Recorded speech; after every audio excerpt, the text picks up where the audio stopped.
இன்றைக்கு உலகத்திலே இருக்கிற பிரச்சனையே, நான் நினைத்தாலும் நான் மண்ணில் நல்ல வண்ணம் வாழ முடியவில்லை. நான் மண்ணில் நல்ல வண்ணம் வாழ வேண்டும் என்று தான் நினைக்கிறேன். ஆனால் நான் நினைத்தாலும் மண்ணில் நல்ல வண்ணம் என்னால் வாழ முடியவில்லை. என்னை இன்றைக்கு இருக்கிற சமுதாயம் என்னை மண்ணில் நல்லவனாக வாழ விடுவதில்லை. நான் பல இடங்களிலே முன்பும் சொல்லியிருக்கிறேன். இங்கே பாருங்கள், இதை சொன்னால் ஒன்றும் தப்பில்லை. நீ சிகரெட் குடிப்பாயா என்று என்னை ஒருவர் கேட்டால் ஆம் என்பது தான் பதில். சத்தியம் பண்ணி சொல்லுகிறேன், ஆம் என்பது தான் பதில். நீ சாராயம் குடிப்பாயா என்று ஒருவர் கேட்டால் ஆம் என்பது தான் பதில். நான் என்னை வைத்து சொல்கிறேன், ஆம் என்பது தான் பதில். நீ பெண்களை கண்டபடி பார்ப்பாயா? சாமியாராக இருக்கிறவர்கள் அதை செய்யாட்டி என்ன? ஆம் என்பது தான் பதில். என்னையா ஒரு வெக்கம் இல்லாமல் இதை ஒரு மேடையிலே சொல்லுகிறாயே என்றால் யதார்த்தத்தை சொல்ல வேண்டி இருக்கிறது. எப்படி சொல்கிறேன் என்றால், நான் பஸ்ஸில் ஏறி போகிறேன். நான் முன்பும் சொல்லியிருப்பேன், பஸ்ஸில் ஏறி போகிறேன். எனக்கு பக்கத்தில், இந்த பக்கத்தில் இருந்தவன் ஒரு சிகரெட் குடிக்கிறான், இவன் ஒரு சிகரெட் குடிக்கிறான், இவன் ஒரு சிகரெட் குடிக்கிறான், இவன் ஒரு சிகரெட் குடிக்கிறான், இவன் ஆளுக்கால் ஒவ்வொரு சிகரெட் குடிக்கிறான். இவன் 4 பேரும் விடுற புகையை நான் குடிக்கிறேன். நான் சிகரெட் குடிக்கவில்லை என்று எப்படி சொல்ல முடியும்? நான் குடிக்கிற மருந்துகளிலே, நான் குடிக்கிற சோடாக்களிலே வருகிற எல்லாத்திலும் இத்தனை வீதம் ஆல்கஹால் இருக்கிறது என்று எழுதியே விற்கிறான். அதைத்தான் வாங்கி குடிக்கிறேன். அப்போ நான் சாராயம் குடிக்காதவன் எப்படி சொல்ல முடியும்? கண்ணை மூடிக்கொண்டு வீட்டுக்குள்ளே வந்து பூந்துட்டாலும் ஒருத்தரையும் பார்க்கப்படாதுண்டு வீட்டில் டிவியை போட்டால் 5 பேர் அறையுடையோடு நின்று ஆடுகிறார்கள். நான் எப்படி பார்க்காமல் இருக்க முடியும்? இப்போ பாருங்க, நான் ஒழுக்கமாக இருக்க நினைத்தாலும் இந்த மண் என்னை ஒழுக்கமாக இருக்க விடாமல் இருக்கிறது. அந்த அளவுக்கு இந்த மண்ணை கெடுத்து கொண்டிருக்கிறோம். ஐயா சொன்னார்களே, இந்த அடிப்படை பூமியை வளம்படுத்துகிற விஷயம் பற்றி சொன்னார்களே, பூமியை வளம்படுத்துவது என்பது ஒன்று. அதற்கு முன்பு மனித பண்பாட்டை வளம்படுத்த வேண்டும். பண்பாட்டை வளம்படுத்த வேண்டும். நாங்கள் எல்லாம் சுதந்திர தினம் கொண்டாடுவதற்கு தகுதியற்றவர்கள் என்பது என்னுடைய அபிப்பிராயம். இதை நான் சொல்வதாலே உங்களிலே யாருக்காவது மனம் வந்தால் மன்னித்து விடுங்கள். சுதந்திர தினம் கொண்டாட எங்களுக்கு உரிமை இல்லை. நாங்கள் இன்னும் சுதந்திரம் பெறவில்லை. யார் சுதந்திரம் பெற்றீர்கள்? வெள்ளைக்காரன் விட்டு போன பிறகு வெள்ளைக்காரனிடமிருந்து விடுதலை பெற்று விட்டீர்களா? யாராவது விடுதலை பெற்று விட்டீர்களா?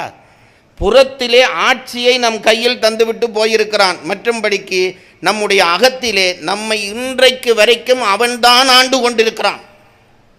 இன்றைக்கு வரைக்கும் அவன்தான் ஆண்டு கொண்டிருக்கிறான். இல்லை என்று சொல்ல முடியுமா? காலகாலமாக சாப்பிட்டு இட்லி பிடிக்கவில்லை, தோசை பிடிக்கவில்லை, பூரி பிடிக்கவில்லை, பீட்சா தான் பிடிக்கிறது நம் பிள்ளைகளுக்கெல்லாம். அவர்களோடு சேர்ந்து நமக்கும் அதுதான் பிடிக்கிறது. எங்கே இருந்த இந்த உணவை கண்டாய்? உனக்கு எப்படி இந்த உணவு வந்தது? வெள்ளைக்காரன் போட்ட பிச்சை. அந்த உணவினுடைய ஆபத்து உனக்கு தெரிகிறதா? அவன் என்ன செய்கிறான்?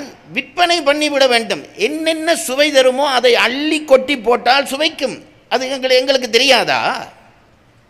சீசை அள்ளி போட்டு அதில் என்னென்ன போட, உடம்பு அது எவ்வளவு சாப்பிட வேணும் என்று ஒரு அளவு இருக்கிறது அல்லவா? அந்த அளவில்லாமல் அள்ளி கொட்டி போட்டால் சாப்பிடுகிற பொழுது ருசியாகத்தான் இருக்கும். எத்தனை நாளைக்கு சாப்பிடுவாய்? கொஞ்ச நாளைக்கு, அதுக்கு பிறகு போய்விடுவாய். அதில் அந்த சொல்லிலேயே சா என்று தானே போட்டிருக்கான், பீட்சா. அப்படி தானே சாப்பிடுகிறோம். உணவுலே எங்களோட உணவு போய்விட்டதே. வெள்ளைக்காரனுக்கு அடிமை தான் இன்றைக்கு பெருமை. கொக்கோ கோலா குடிக்க வேண்டும், குடித்தாதான் பெருமை. அப்படித்தானே இன்றைய இளைஞன் நினைக்கிறான். இது ஒரு பக்கம் என்று கேட்டால், உடையிலே மாறிவிட்டோமா? நம்மிடம் எத்தனை பேரிடம் இன்றைக்கும் வேட்டியும் சால்வையும் இருக்கிறது? நான் வேட்டி சால்வை உடுத்தால்தான் தமிழன் என்று சொல்லுகிற ஆள் இல்லை, எனக்கு அது வேற விஷயம். ஆனால் அந்த உடையை மதிக்கவாவது நம்ம இனத்துக்கு தெரிகிறதா? நான் இன்று கூட வந்து கொண்டிருந்தேன், இங்கே தான் வந்து கொண்டிருந்தேன் காரிலே. ஒரு பெண்மணி, ஒரு ஸ்கூட்டரில் ஒரு பெண்மணி போகிறாள். அப்படி எங்கேயோ ஒரு பெரிய உத்தியோகத்தில் இருப்பாள் போல இருக்கிறது. அப்படி பார்க்கிறேன், கன்னம் கரேர் என்ற அந்த ட்ரௌசர், அதற்கேற்ப கருப்பு நிறத்திலே ஒரு டிஷர்ட், அதுக்கு மேலே கருப்பு நிறத்திலே ஒரு கோட். இதில் எது நம் உடுப்பு எனக்கு தெரியவில்லை. இதில் என்ன கொடுமை என்று கேட்டால், வெள்ளைக்காரன் அதை போட்டது சரி. நான் வெள்ளைக்காரனை இப்படி சொல்லும், அவன் போட்டது சரி. ஏனென்றால் அவனுடைய பிரதேசம் குளிர் பிரதேசம். குளிரை உள்வாங்கல் விட வேண்டுமானால் கருப்பு உடை போடலாம், தடித்த உடை போட வேண்டும், அது ஒரு உடுப்புக்கு மேலே இன்னொரு உடுப்பு போட வேண்டும், அப்போ தான் குளிரை தாங்க முடியும். காலிலே தான் குளிர் ரொம்ப அதிகமாக பாதிக்கும், அதனாலே சொக்ஸ் போட வேண்டும். நெஞ்சிலே அடுத்ததாக பாதிக்கும், அதுதான் அவர்கள் டையாக முதல் கட்டத் தொடங்கி இப்பொழுது நாகரிகமாக வந்து விட்டது. இதெல்லாம் அவனுக்கு சரி, உனக்கு சரியா? ஐயா, ஏசி போட்டாலும் வேர்க்கிறது, வீட்டுக்குள்ளே ஏசி போட்டாலும் வேர்க்கிற இந்த நாட்டிலே பிறந்து கருப்பு கோட் கருப்பு டவுசர் போட்டு கொண்டு போகிறாயே, உனக்கு சொந்த புத்தி கொஞ்சமாவது இருக்கிறதா? நீ எப்படி சுதந்திர தினம் கொண்டாடலாம் நான் கேட்கிறேன்? உனக்கு அதை போட்டால் பெருமை என்று நீ நினைக்கிறாய். என்னுடைய ஆசிரியர் இருந்தார் பாருங்கள், இலக்கண வித்தகர் நமசிவாய தேசியர் என்று அவருக்கு பெயர். அவர் ஒரு 4 முழ வேட்டி துண்டு, ஒரு சின்ன துண்டு, வெள்ளை துண்டு, அது கூட பளிச்சென்று வெள்ளையாக இருக்காது, வீட்டில் அவர் அதையே போடுவார். ஆனால் துவைச்சு தான் கட்டுவார், ஒவ்வொரு நாளும் துவைத்து தான் கட்டுவார். அது கயர்கள் முதல் இதெல்லாம் பிறண்டு இருக்கும், அதுதான் அவருடைய உடுப்பு. எங்களுடைய தலைநகரத்துக்கு வந்தாலும் அவருக்கு அதுதான் உடுப்பு, மாற்ற மாட்டார். அவர் சொல்லுவார், ஷேட் போடுறதா, அதை எப்படி போடலாம் என்பார். இந்த வெக்கையை அவரால் தாங்க முடியல. நாங்கள் கொஞ்சம் கொஞ்சமாக மாறிட்டோமே. நம்முடைய உடை இன்றைக்கு நம் கையில் இல்லை, நம்முடைய உணவு நம் கையில் இல்லை, நம்முடைய வழிபாட்டு முறை இருக்கிறது என்றால் வழிபாட்டு முறை இல்லை. அந்த விஷயத்திலே நான் கிறிஸ்தவர்களையும் இஸ்லாமியர்களையும் போற்றுகிறேன். அவர்கள் இன்றைக்கும் தங்கள் சமயத்தை போற்றுகிறார்கள். நாங்கள் தான் கைவிட்டு விட்டோம். நெற்றியிலே விபூதியோடு ஒரு பிள்ளையை பார்க்க முடியவில்லை. அப்போ என்ன, நம் மூதாதையர்கள் எல்லாம் முட்டாளா? இதை சும்மா அப்போ சொன்னார்களா? அதில் ஏதாவது நியாயம் இருக்கிறதா? என் மதத்தை நான் அடையாளப்படுத்த ஒரு குறியீடு வைப்பதிலே என்ன தவறு? அது இல்லாமல் போய்விட்டது. என் மதம் பற்றிய பண்பாடு அது நிற்கிறதா? நான் இரத்த கண்ணீர் வடித்து சொல்லுகிறேன், இரத்த கண்ணீர் வடித்து சொல்லுகிறேன். இதெல்லாம் இறக்குமதியான விஷயங்கள். சாப்பாடு இப்படி கெட்டது, உடுப்பு இப்படி கெட்டது, இவையெல்லாம் இறக்குமதியான விஷயங்கள். கடைசியாக என்ன ஆயிற்று தெரியுமோ? நம் பண்பாடு கெட்டதையா, அதுதான் பெருங்கொடுமை. பண்பாடு கெட்டது என்றால் என்ன? பண்பாடு கெட்டது என்பதற்கு சொல்லுகிறேன், வேறொன்றும் இல்லை. எங்களுக்கு சமுதாயத்திலே எங்களுக்கு ஒரு உண்மை தெரியும். என்னவென்றால், தமிழர்கள் அதை நன்றாக வாழ்ந்து அனுபவித்து தெரிந்து வைத்திருந்தார்கள். வாழ்க்கை ஒரு வட்டம், வாழ்க்கை ஒரு வட்டம். இப்போ பாருங்க, இதில் நீ ஒரு குழந்தை, இந்த குழந்தையை குழந்தையாக உன்னால் இயங்க முடியாது, தனியே குழந்தையாக இயங்க முடியாது. உனக்கு உணவு தர வேண்டும், உன்னை பாதுகாக்க வேண்டும், ஆகவே உனக்கு ஒரு பெற்றோர் வேண்டும். இது கீழ்ப்புள்ளி. இப்போ நீ இளைஞனாக வந்து விட்டாய். இப்போது உனக்கு அடுத்ததாக நீ ஒரு ஒரு ஒரு குடும்பஸ்தனாக மாறுகிறாய். இப்போ குடும்பஸ்தனாக மாறிவிட்டாய் அல்லவா? இது அடுத்த நிலை. இப்பொழுது உனக்கு ஒரு குழந்தை பிறந்து விட்டது, இது 3வது நிலை. நீ இந்த இடத்துக்கு போகிற பொழுது உன்னை குழந்தையாக பாதுகாத்த பெற்றோர்கள் இப்பொழுது இயங்க முடியாத நிலைக்கு வந்திருப்பார்கள். நீ இயங்க முடியாமல் குழந்தையாக இருந்த காலத்திலே இயங்கக்கூடியவர்களாக இருந்த பெற்றோர்கள் நீ இயங்கக்கூடியவனாக வருகிற காலத்திலே இயங்க முடியாதவர்களாக மாறிவிடுவார்கள். எப்படி நீ குழந்தையாக இருந்த பொழுது படுத்த படுக்கையிலேயே சலம் கழித்தாயோ மலம் கழித்தாயோ, அப்படி பெற்றோர்கள் வந்து விடுவார்கள். நினைத்து பாருங்கள், அதை சுமை என்று கருதுகிற ஒரு சமுதாயம் இன்றைக்கு வந்துவிட்டது. பெற்றோரை சுமை என்று கருதுகிற சமுதாயம். சீ என்று சொல்லத்தான் மனம் வருகிறது. அந்த பெற்றோர் இல்லாவிட்டால் நீ வாழ்ந்திருப்பாயா? வாழ்ந்திருக்க உன்னால் முடியுமா? இன்றைக்கு பெற்றோரை கொண்டு போய் அனாதை விடுதியிலே விடுகிறாயே, நீ குழந்தை, உன்னை வைத்துக்கொண்டு வாழ்க்கையை அனுபவிக்க முடியவில்லை என்று இளம் வயதிலே அந்த பெற்றோர்கள் நினைத்திருந்தால் நீ அனாதை விடுதியிலே அல்லவா வாழ்ந்திருப்பாய்? அந்த பண்பாடு கூடவா உனக்கு தெரியவில்லை? கொண்டு போய் வயோதிபர் இல்லத்திலே விடுகிறார்கள். என்ன காரணம்? நமக்கென்று ஒரு இயல்பில்லை. வெட்கமாக இருக்கிறது. இத்தனை பெரிய வள்ளுவன் தோன்றிய, இளங்கோ தோன்றிய, கம்பன் தோன்றிய, நால்வர் தோன்றிய சந்ததியில் வந்த நாங்கள் ஒரு வெள்ளைக்காரன் போட்ட பிச்சையை நாங்கள் வாங்கி சாப்பிடுவதற்கு இன்றைக்கு தயாராக இருக்கிறோம். நாணப்படுகிறேன். உனக்கென்று ஒரு பரம்பரை இருக்கிறது அல்லவா, பாரம்பரியம் இருக்கிறது அல்லவா? எப்படி ஒரு கோழி குஞ்சுகளை அணைப்பது போல உறவுகளை எல்லாம் அணைத்து வாழ்ந்தார்கள் நம் மூதாதையர்கள். நான் எத்தனை பேரை அணைத்து வாழ்ந்தார்கள். அந்த காகம் பரிமாறுவது போல எடுத்து எல்லாருக்கும் கொடுத்து கொடுத்து கொடுத்து தானே சாப்பிட்டார்கள். இன்றைக்கு செல்வம் பெருகிவிட்டது, ஆனால் மனதிலே வறுமை வந்துவிட்டது. அன்றைக்கு வறுமை இருந்தது, மனதிலே செல்வம் இருந்தது. இதுதான் வித்தியாசம். இந்த இழப்புகளை எல்லாம் எப்படி நாங்கள் கண்டோம் என்றால், எப்படி பெற்றுக்கொண்டோம் என்றால், எல்லாம் மேற்கு நாட்டன். அவன் துப்புகிற எச்சில் கூட எனக்கு அமிர்தமாகப்படுகிறது. இப்படி வாங்கி கொண்டு நான் இன்றைக்கு சுதந்திர தினம் கொண்டாடுகிறேன் என்று கொடியேற்றுவாயானால் காந்தி அழுவார். அவ்வளோதான் நான் சொல்ல முடியும். காந்தி கண்ணீர் வடிப்பார். மனித வாழ்க்கையை நாளாந்தம் இழந்து கொண்டிருக்கிறோம்.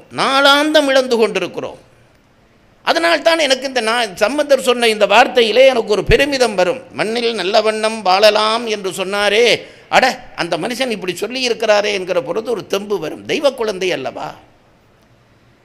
ஒன்றும் கஷ்டப்பட வேண்டாம், இயல்பாக வாழ். மண்ணில் நல்ல வண்ணம் வாழலாம் வைகளும் எண்ணில் நீ நினைத்தாள், அதான் முக்கியம். மண்ணில் நல்ல வண்ணம் வாழலாம் வைகளும் எண்ணில் நல்ல கதிக்கு யாதும் ஓர் குறைவில்லை. சந்தோஷமாக வாழலாம். அந்த சந்தோஷத்தை நீ இழந்து போய் நிற்கிறாய் என்றால், எனக்கு நான் நான் நான்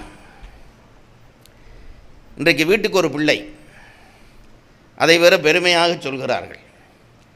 வீட்டுக்கு ஒரு எங்கள் தலைமுறையிலே, என்னுடைய தாயார் குடும்பங்களிலே 5 பிள்ளைகள், ஆக குறைந்தது 5 பிள்ளைகள். என் பாட்டி தலைமுறையிலே 13 பிள்ளைகள். இதெல்லாம் பொய்யில், உங்களுக்கும் தெரியும், இந்த ஊரிலும் அப்படித்தான் இருந்திருக்கும். இப்போ ஒத்த பிள்ளை பெற்றதாலே என்ன நட்டம் வந்தது தெரியுமோ? அவனை பார்த்து நாங்களும் இப்போ எல்லாம் சுருக்குறோமா, வாழ்க்கையை சுருக்குறோமா, எல்லாம் பிள்ளைக்கு கொடுக்க வேணுமா.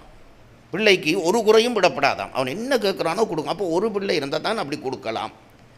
பைத்தியக்காரா, அந்த ஒரு பிள்ளை நாளைக்கு நீயும் உன் மனைவியும் இறந்த பொழுது அதற்கு கொடுக்க ஒருவரும் இல்லாமல் நிற்கப் போகிறதே, கை கொடுக்க ஒருவரும் இல்லாமல் நிற்கப் போகிறதே என்பது கூடவா உனக்கு தெரியவில்லை?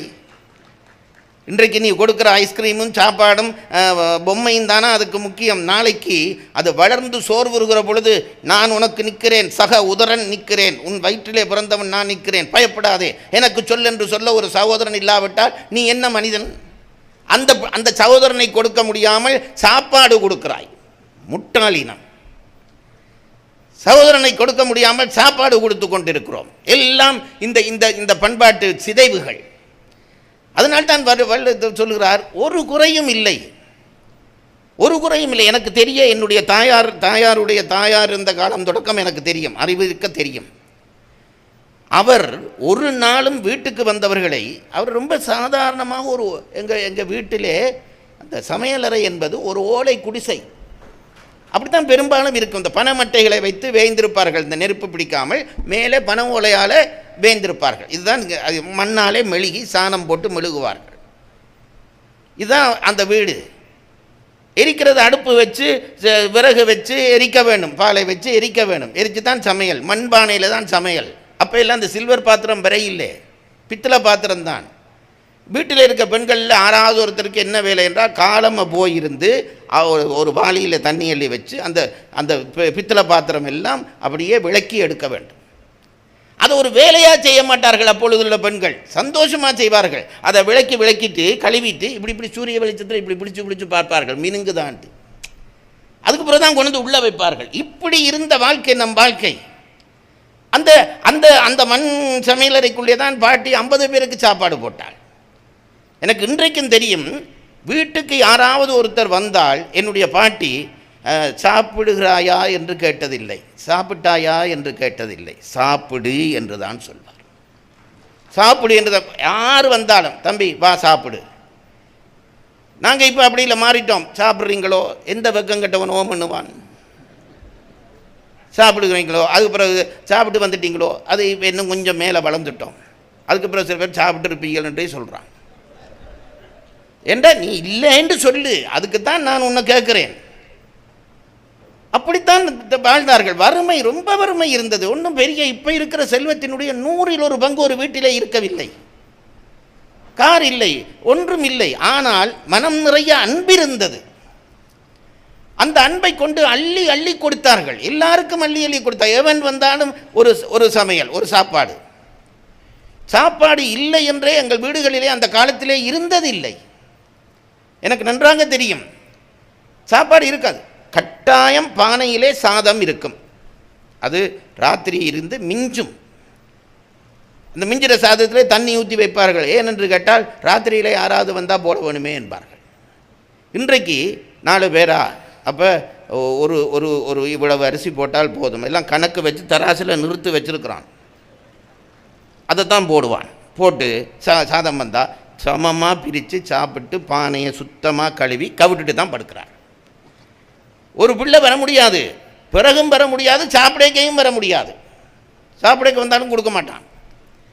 இதுதான் நீ செல்வனா? இதுதான் உன்னுடைய வாழ்க்கையா?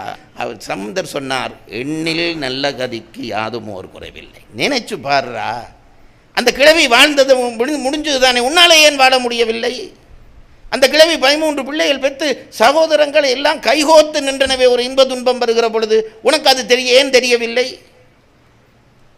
எனக்கு தெரிய சொல்லுகிறேன் பாருங்கள். இதில் உங்களுக்கு பதிக்க வேணும் என்பதற்காக சொல்லுகிறேன். என் பாட்டியினுடைய தாய் பூட்டி,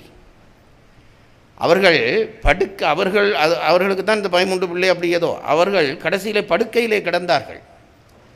மலம் சலம் எல்லாம் படுக்கையிலே போச்சு. ஒரு ஆம்பளை பிள்ளை அந்த தாயை வச்சு பார்த்தார் பாருங்க. ஒரு ஆண் பிள்ளை, பொம்பளை பிள்ளையும் இல்லை. ஒவ்வொரு அப்போ இப்போ மாதிரி பெரிய இந்த மாபிள் போட்ட பாத்ரூம் கிடையாது, பைப்பை திறந்தா வர்ற தண்ணி கிடையாது. ஒரு பக்கத்தில் மணல் குவிச்சு வச்சிருப்பார்கள். நான் கண்ணால் பார்த்துருக்கிறேன். அந்த கிழவி மலம் கழித்து விட்டாலோ என்னவோ அந்த மண்ணை கொண்டு வந்து ஒரு வெறுப்பில்லாமல் போடுவார். போட்டு சாமி பிரசாதம் அல்ற மாதிரி கையால் அள்ளி கொண்டு போய் வெளியில் போடுவார், கையை கழுவுவார். இதுதான் வாழ்க்கையாக இருந்திருக்கிறது. ஏனென்றால் தாய்க்கு கடமை செய்கிறேன் என்கின்ற அந்த உணர்வு இந்த அழுக்கை எல்லாம் மறக்க செய்யும். பிள்ளையினுடைய அழுக்கை யாராவது பெற்றோர்கள் அழுக்கென்று நினைத்திருக்கிறீர்களா? நான் உங்களை கேட்கிறேன். குழந்தையினுடைய அழுக்கை யாராவது அழுக்கென்று நினைத்திருக்கிறீர்களா? ஐயோ இது எனக்கு கிருமி பிடித்துவிடும் என்று எவனாவது கையை உதறி இருக்கிறாயா? உன் பிள்ளை உனக்கு முக்கியம் என்றால் அதே தானே உன் தாய் உனக்கு செய்தாள், அதையே நீ மறக்கிறாய். வாழ்க்கையை வாழ தெரியாமல் வாழ்ந்து கொண்டிருக்கிறோம். அதனால்தான் ஞானசம்பந்தர் சொன்னார், மண்ணில் நல்ல வண்ணம் வாழலாம், வாழ்வதற்கு ஒரு குறையும் இல்லை, நீ நினை, அதான் முக்கியம். நீ நினைக்க வேண்டும். இல்லை இல்லை இல்லை என்றால் என்றைக்கும் இல்லை தான். நான் என்னுடைய கம்பன் கழகத்தில் இருக்கிற பிள்ளைகளுக்கெல்லாம் நான் எப்பொழுதும் ஒரு ஒரு ஒரு என்ன மகுட வாக்கியம் சொல்லுவேன். எங்கள் ஊரிலே சம்மதத்துக்கு ஓம் என்று சொல்வார்கள். உங்களுக்கு அது தெரியும். ஓம் என்றால் சம்மதம். நான் அவர்கள் ஏதாவது ஒரு காரியம் செய்கிற பொழுது ஏதாவது ஒரு சமரசம் என்னால் அது முடியாது என்று சொன்னால் நான் சொல்வேன், இயலாது என்பதற்கு 200 காரணம் சொல்லாதே, ஓம் என்பதற்கு ஒரு காரணம் சொல்லுங்க. எனக்கு இதை செய்ய முடியாது என்பதற்கு 200 காரணம் சொல்லாதே, செய்ய முடியும் என்பதற்கு ஒரு காரணம் சொல். அதிலே இருந்துதான் உன் வாழ்க்கை தொடங்குகிறது. அதனால்தான் ஞானசம்பந்தர் சொன்னார், எண்ணில் நல்ல கதிக்கு யாதும் ஓர் குறைவில்லை. நீ நினைத்துப்பார், முடியும். யார் சொன்னது முடியாது என்று? உன் உணவை பகிர்ந்து கொடு. அதில் வருகிற கொடுத்து பார்த்தால் தானே சந்தோஷம் பெறுவதற்கு. நான் அதுதான் நினைப்பதுண்டு.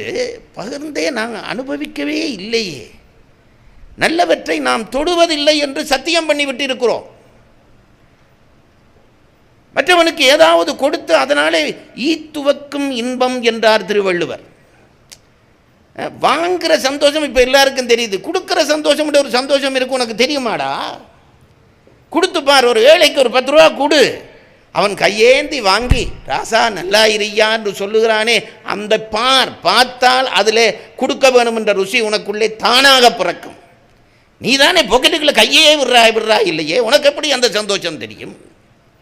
கொடுக்க வேணும் என்றது அந்த அந்த அனுபவங்கள் எல்லாம், நல்ல அனுபவங்களை எல்லாம் தொலைத்து விட்டோம். சுயநலம். அந்த சுயநலம் இன்றைக்கு என்னாகி இருக்கிறது தெரியுமோ?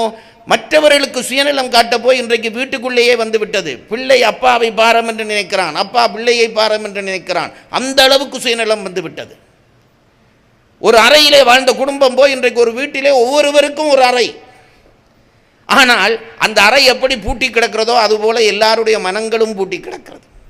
பழைய வீடுகளுக்கு பூட்டில்லை, ஆனால் அதுபோல அவர்கள் மனமும் பூட்டி கிடக்கவில்லை. இந்த நல்வாழ்க்கையை நாம் தொலைத்து விட்டோமே என்ற கவலையாவது வருகிறதா? எனக்கு அதுதான் கேள்வி. ஏன் நாங்கள் இலக்கியங்களை ஏன் படிக்கிறோம்? எதற்கு படிக்கிறோம்? தேவார திருவாசகங்களை ஏன் படிக்கிறோம்? சமயத்தை ஏன் நாம் கைக்கொள்ள நினைக்கிறோம்? நல்லியல்புகள் எங்களிடம் இருந்தது என்பதை சொல்லத்தானே அதை எழுதி வைத்து விட்டு போனார்கள். நல்லியல்புகள் இருந்தது என்பதை சொல்லத்தானே எழுதி வைத்து விட்டு போனார்கள்.